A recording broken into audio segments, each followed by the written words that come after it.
thinking in our national government. You know, and you can, I read a really, not to draw my side of this, but I read a really interesting book called Hitler's American Model recently, talking about race mixing and miscegenation laws in the United States and how the Nazis borrowed heavily from that for their blood laws. You know, and there's this history in America where we're sort of racist and sexist and all these different fields, whether you're talking about the art world, which clearly in our discussions earlier, we were talking about how it was very classist and sexist, and this is all sort of recognized historically. You know, and the racism of it is coming out a little more. In the dance field, you know, we're talking about how men often can't look at women's bodies as other than sexualized, and so there's a problem with how to grapple with art and with the art of it. And I think, you know, talking about social organizing, like there's ways in which people will accept art and festivals and not, where it has to be presented in a traditional museum context, where it's not as worthy as considering as a substantial art form. So all these sort of like striations of how art's accepted or talked about is based on a lot of sort of historical bigotries that may exist across the different spectrums and disciplines, and all the different ways in which you're all approaching it, to me, speak to that and speak to pushing back against that. And so that's why I'm sort of convening this and thinking about, oh, you know, there's invisibilities, whether it's women's bodies or black and brown bodies or different sort of class striations that we want to really think about more. Mm-hmm. I think that's sort of part of the conversation now. I think about this a lot, and I feel like I can use this to answer one of your earlier questions. Regarding participation and social practice, etc. Yeah. I mean, I think that a lot of my practice is like curating these relationships and making them visible. Because I think what's invisible with the festival is that, you know, you're there for the work on display, the experience, etc. But what you don't see is like the relationships between the makers and the audience that already exists. Because we show in a lot of spaces that have like an established audience for themselves. Mm-hmm. Like, you know, Pinky Square, like this year, like one of the people from Tropoteca was involved in like, a lot of these different artists represent like micro communities that congeal around their work. And so I think to like someone just kind of like showing up there, they might not see that. And somehow this also relates to something else that I'm thinking about, which is this morning I was listening to NPR and they were talking about how Hannah Arendt called totalitarianism organized loneliness. Yeah.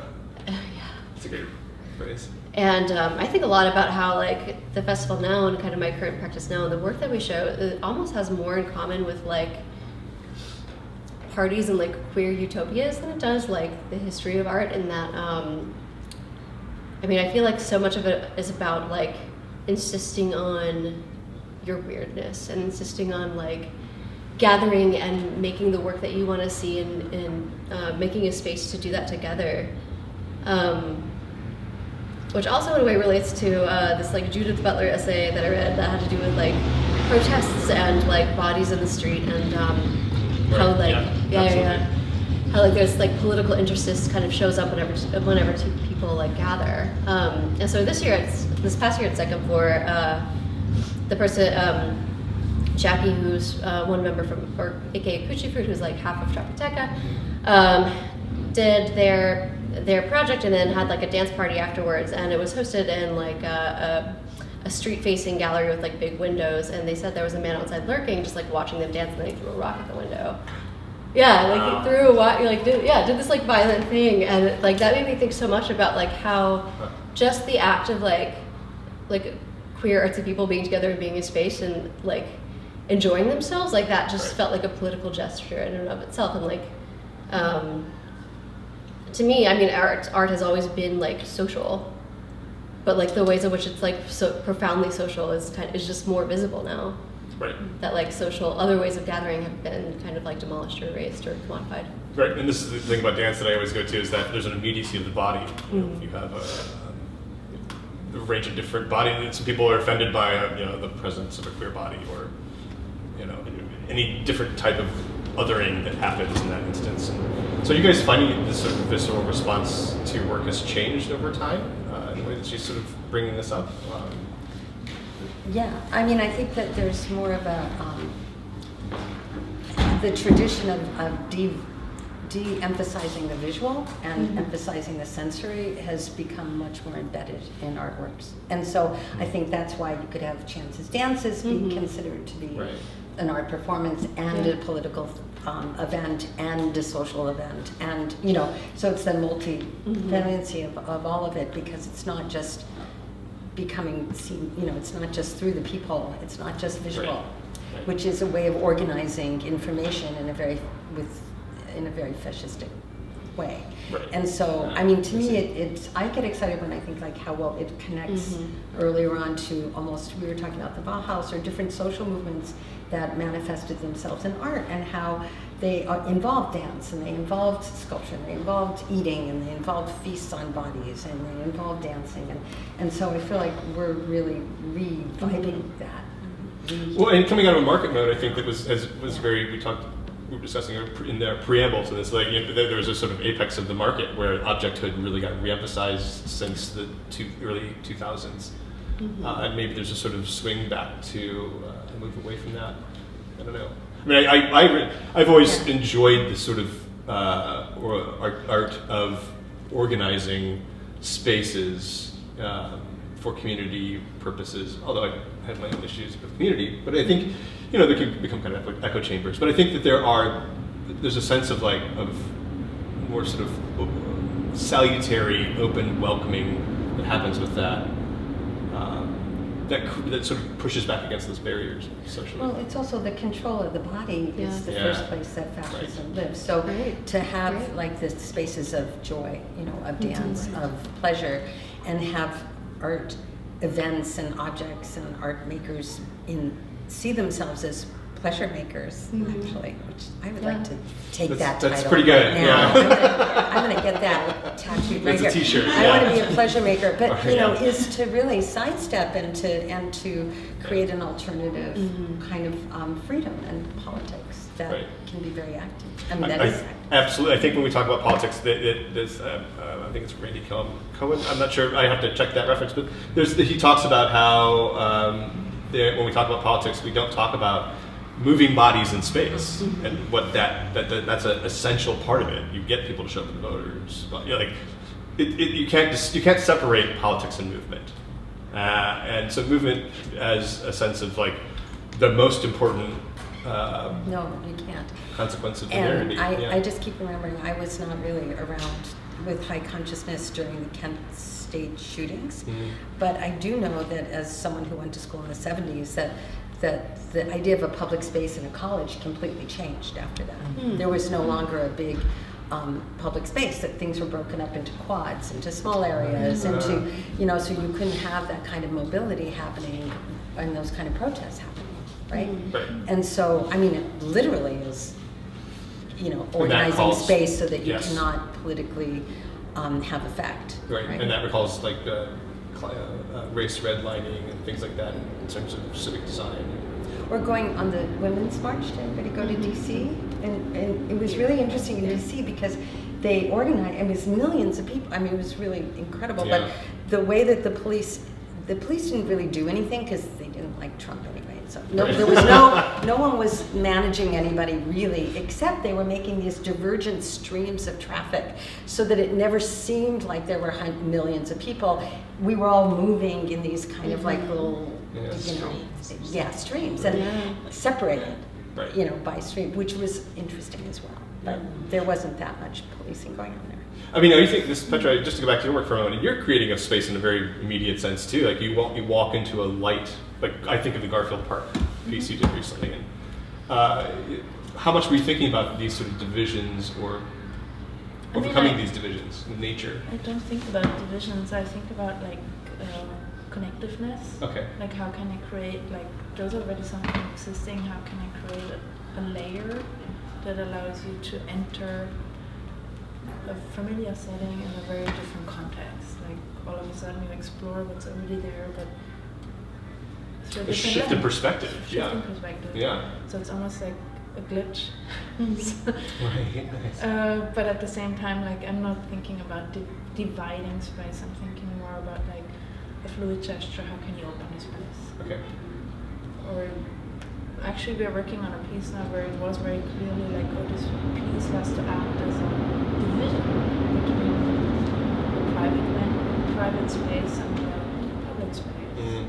And how do you act as an artist to kind of create the division that it is, yet not dividing, yet it creates a barrier, but it allows people to shift both ways.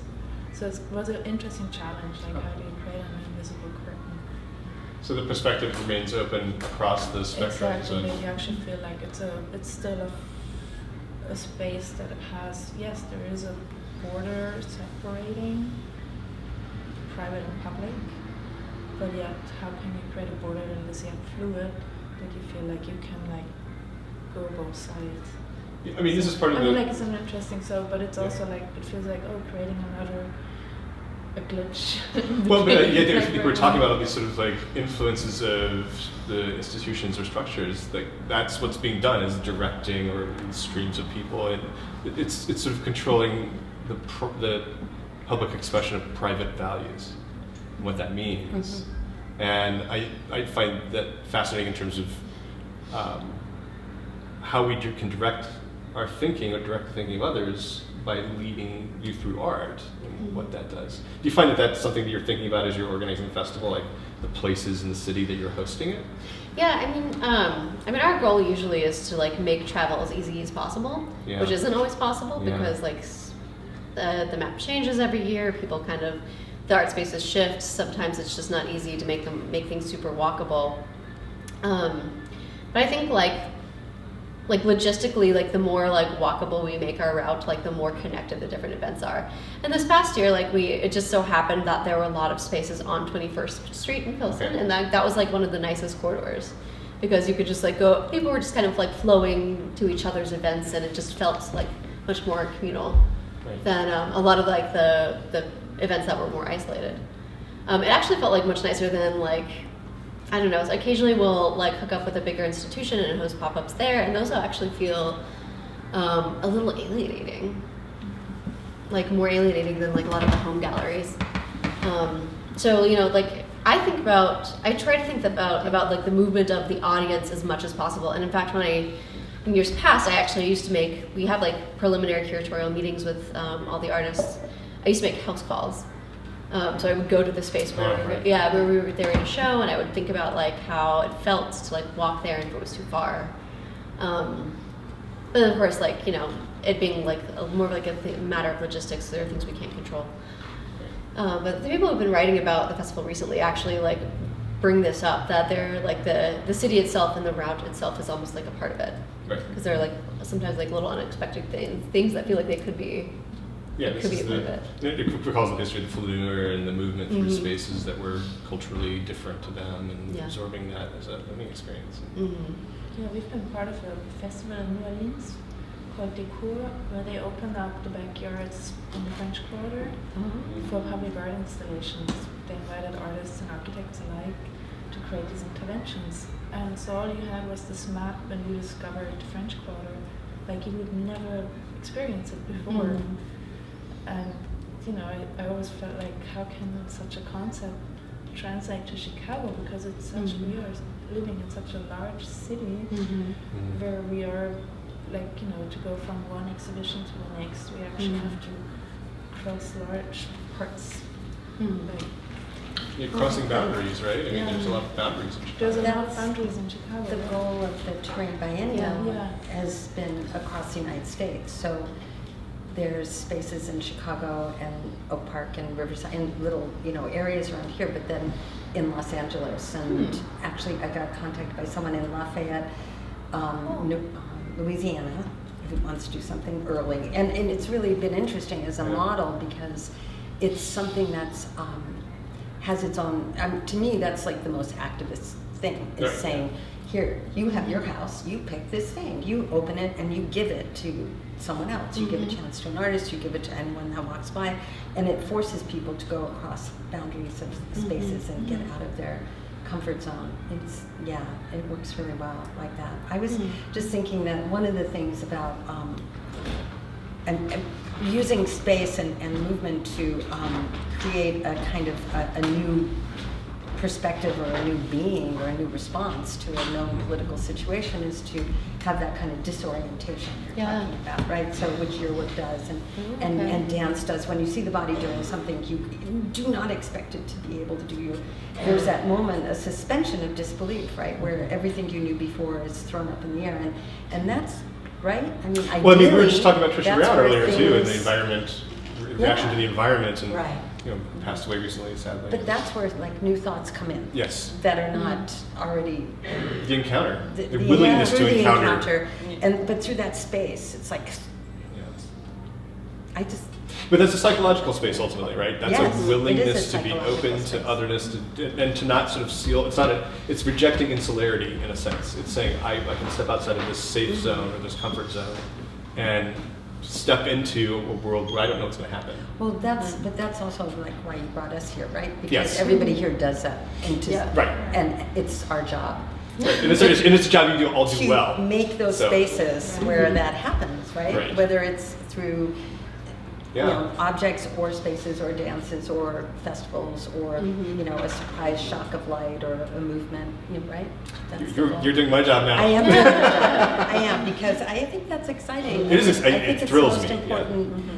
No, I think it's exciting to do your job, but I mean, I think it's an exciting thought. It's the only thing that Right. made sense to me when I moved from making paintings to immersive installation work was that Yeah. hopefully everything would be connected enough in a space that there would be a series of accidents happening constantly when people tried to make sense of it, and they couldn't in the same way they were used to, and that was my new job.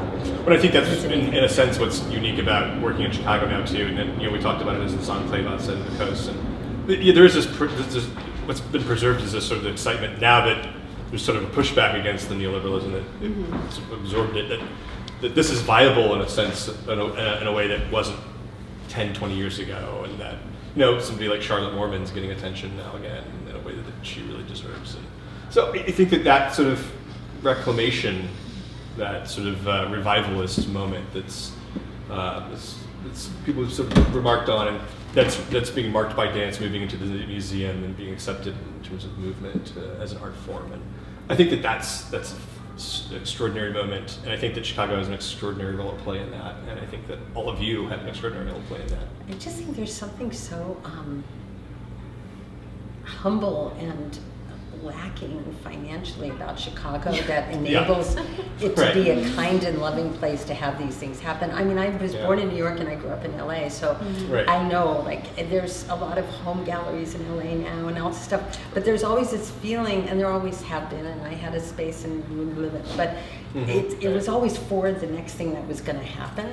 It was a maneuvering, and it was different. Where here it's just because, gosh darn it, they're just in much else that's going to happen. Every dancer I talk to, it's product versus process, right? It's like process in Chicago, product in New York. But it's true. But that's actually allows for a kind of radicalism to happen. Right. Like, what if you're not?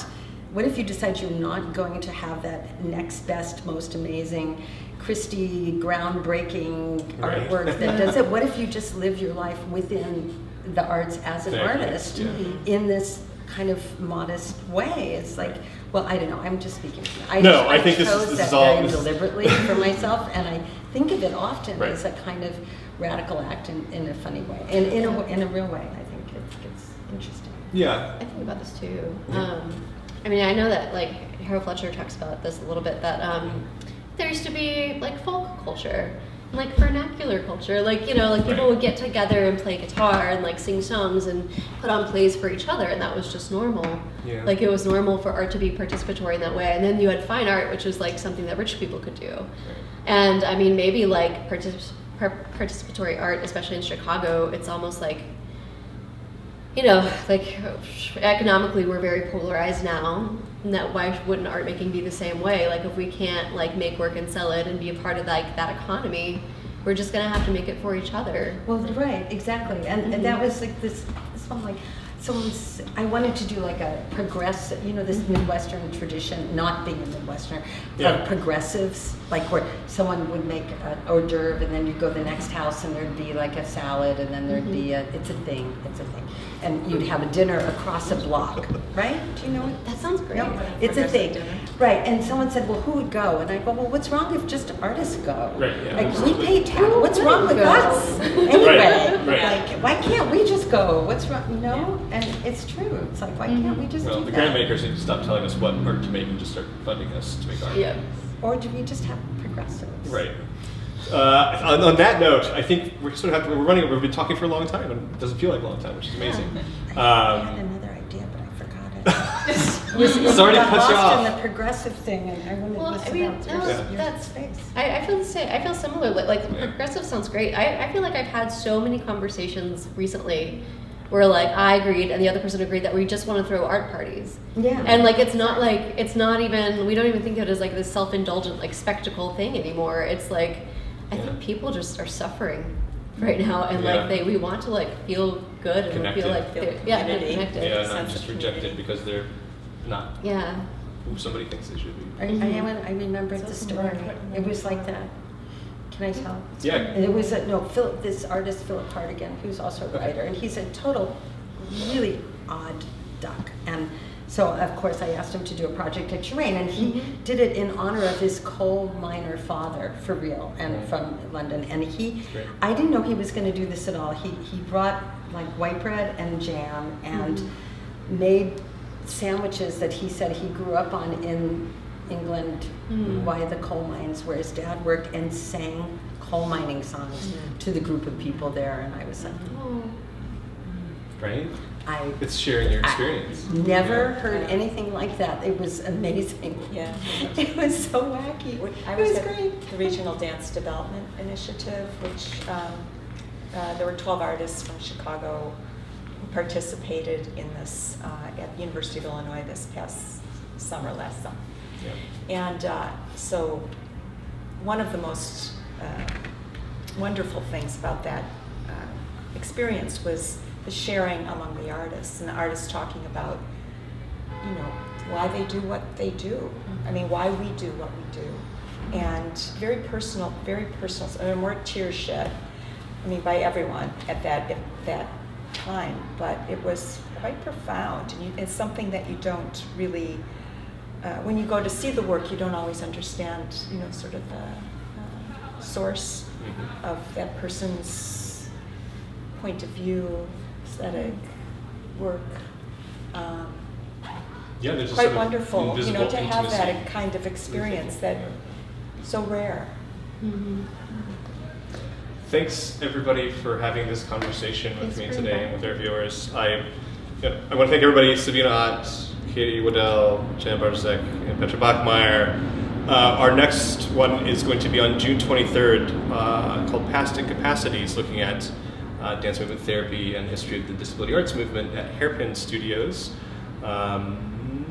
Look for us and the webisodes to premiere as batch in winter, which you'll already have seen this and you'll be knowing that. I'll edit that out. That's it. We're going to sort of hang out and have some conversations and clean up, and I appreciate you all joining me today. Thank you, Michael. Thank you.